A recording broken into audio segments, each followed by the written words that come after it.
কারণে আজকে যারা আর্মি নিয়ন্ত্রণ করতে চায়, পুলিশ নিয়ন্ত্রণ করতে চায়, রাজনীতিবিদদের মধ্যে বিভাজন তৈরি করতে চায় এবং দেশে নৈরাজ্য তৈরি করতে চায়, এবং তাদেরকে সহযোগিতা করছে কিছু তথাকথিত বুদ্ধিজীবী এবং তথাকথিত বিপ্লবী নামে কিছু হঠকারী লোকজন।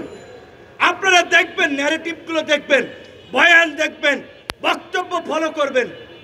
আমরা বলছিলাম ছাত্র জনতা, সামরিক বাহিনী, পুলিশ প্রশাসন, সমস্ত জনগণ অন্তত একটা পর্যায়ে এক বিন্দুতে এসে মিলিত হয়েছে বিদায়ী এই গণ অভ্যুত্থান সফল হয়েছে। গণ অভ্যুত্থানে যে প্রক্রিয়ায় হোক, যেভাবেই হোক, সেনাবাহিনী জনগণের পাশে এসে দাঁড়িয়েছে এবং সেনাবাহিনীর এই গৌরব উজ্জ্বল ভূমিকা ৭১-এর মুক্তিযুদ্ধ থেকে ৯০-এর স্বৈরাচার বিরোধী আন্দোলনও যদি দেখেন, এই ২৪-এর গণ অভ্যুত্থান দেখেন, সবসময় তারা শেষ পর্যন্ত দেশের স্বাধীনতা, সার্বভৌমত্ব রক্ষায় জনগণের পাশে ছিল।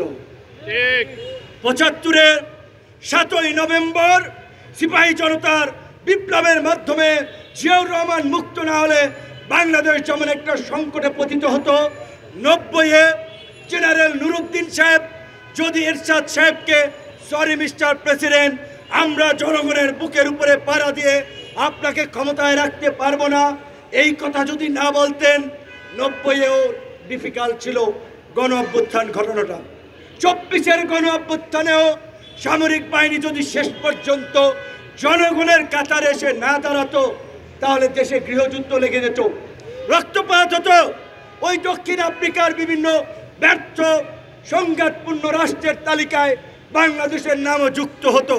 তাহলে কেন গণ অভ্যুত্থানের পরে সেনাবাহিনীকে জনগণের মুখোমুখি করা হচ্ছে? এবং দুই একজন বুদ্ধিজীবী নতুন নতুন টার্ম ইউজ করে ছাত্র জনতা সৈনিকদের অভ্যুত্থান, মানে এইখানে আর্মির কোনো অফিসার ভূমিকা রাখে নাই, সৈনিকদেরকে এখানে টেনে এনে একটা বিভাজন তৈরি করছে। এরা ওই ৭৫-এর মতো আরেকটা হঠকারী গ্রুপ যারা দেশে নৈরাজ্য তৈরি করতে চায়। কাজেই নৈরাজ্যকারী হঠকারীদের বিরুদ্ধে আমাদের সজাগ এবং সতর্ক থাকতে হবে। আমরা বারবার বলছি, আসেন, এখনো বলছি, আওয়ামী লীগকে যদি আপনি বিপ্লবের শক্তি হন, আপনি আওয়ামী লীগকে নিষিদ্ধের পক্ষে থাকবেন।